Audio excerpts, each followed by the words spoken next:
Days, c'est un événement sur 2 journées qui combine 2 parties. Une première partie où il y a des speakers qui viennent nous parler d'une thématique précise. Hadlam, c'est la thématique gaming. La première édition, c'était autour de Facebook et de l'Open Graph, qui était une nouvelle technologie de Facebook.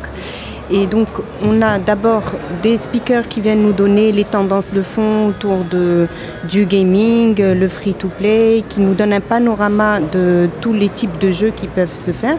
Ça donne des idées aux participants. Donc, on passe à la partie compétition.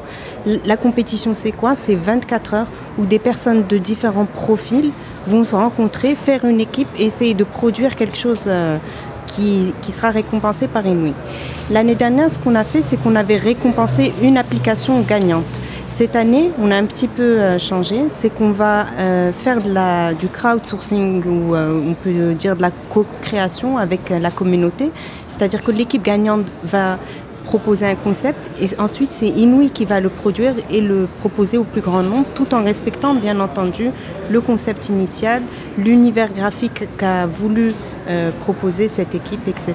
Dans les critères de notation du jury, on a défini 4 critères pour cette compétition. Le premier, c'était autour de l'idée, le concept, l'originalité de l'idée. Le deuxième, c'est sur la mécanique. Qu'est-ce qui va faire qu'un joueur va avoir envie de revenir? Un jeu peut être très séduisant pour une partie et ensuite on ne revient pas dessus. Donc là, vraiment, ce qu'on a demandé, c'était d'avoir un concept de jeu qui ait une durée de vie. Le troisième critère, c'est autour du design, de l'univers graphique. Donc on a demandé aux compétiteurs de nous proposer, d'illustrer, que ça soit à main levée ou avec du Photoshop. Après, ça dépendait des personnes, de nous proposer un univers graphique. Et enfin, le quatrième critère, c'était l'approche technique. Bien entendu, c'est difficile en 24 heures de développer une application, bien que sur certaines équipes, on a des prototypes, c'est assez sympa. Mais on leur a dit plutôt de nous détailler l'approche technique, donc quelle technologie, est-ce qu'ils partent sur un moteur HTML5, est-ce que c'est une application native. Ils avaient une large palette et de nous faire des recommandations pour nous, Inouï, qui allons produire ce jeu. Et on a mis un bonus sur la marocanité parce qu'on y croit. Nous-mêmes, quand on propose des jeux aux internautes, que ce soit Ronda, Sota, Automobile Racing, c'est un jeu avec des circuits dans des villes marocaines. On veut que ce jeu ait une empreinte, soit dans nos traditions, soit dans notre culture.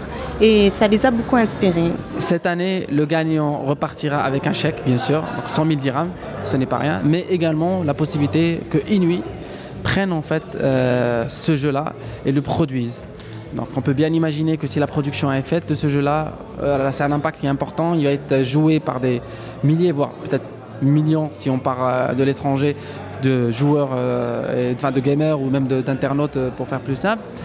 Et si jamais on arrive à ce stade, donc cette équipe-là va réaliser peut-être un rêve, celui de produire un jeu vidéo, mais également avoir de l'espoir d'aller vers d'autres jeux vidéo, chose que je souhaite à l'équipe gagnante, mais aussi que je souhaite à toutes les équipes participantes, parce que c'est bien entendu l'objectif aujourd'hui des Inouï Days, c'est de détecter les talents, de leur donner espoir, de leur dire que tout est possible, qu'il faut justement commencer et continuer à réaliser des choses, et ensuite on peut les produire, que ce soit au Maroc, seul, avec des sponsors, ou à l'étranger. Donc voilà. Aujourd'hui, en termes de concepts, il y a des concepts très intéressants et innovants qui sont en fait inspirés de concepts marocains. صراحة لعبنا الزدي لعبنا اسم ولد اسم بنت لعبنا حابة لعبنا البي كاريمور جو سي با كاين بزاف ديال لي كونسيبت اللي هما حنا لعبناهم نوستالجيك عليهم. Donc les jeunes d'aujourd'hui ils ont essayé de reproduire ces concepts là et d'en faire des jeux. Maintenant le rôle justement des experts aujourd'hui, c'est de valider ces concepts, de dire que c'est des concepts qui ont du potentiel, de voir en ces jeux-là donc du potentiel d'aller de les produire d'abord au niveau national, mais surtout, et pourquoi pas, d'aller à un niveau international. On peut démarrer par éventuellement le Moyen-Orient, le monde arabe, etc. Mais ça peut aller à l'international à toute échelle si le jeu, bien entendu, est un jeu qui est en fait attractif pour tout type de population, n'importe quelle région, pays, quelle que soit la langue, etc. Le message que j'ai toujours à donner aux jeunes, c'est qu'il faut arrêter de penser consommateur, il faut toujours essayer de commencer à penser producteur. 12e stade de la consommation. Baraka من حادي internet كتلعب في les jeux, عجبك les jeux, tu crées un jeu. كتفرج les podcasts, dire un podcast.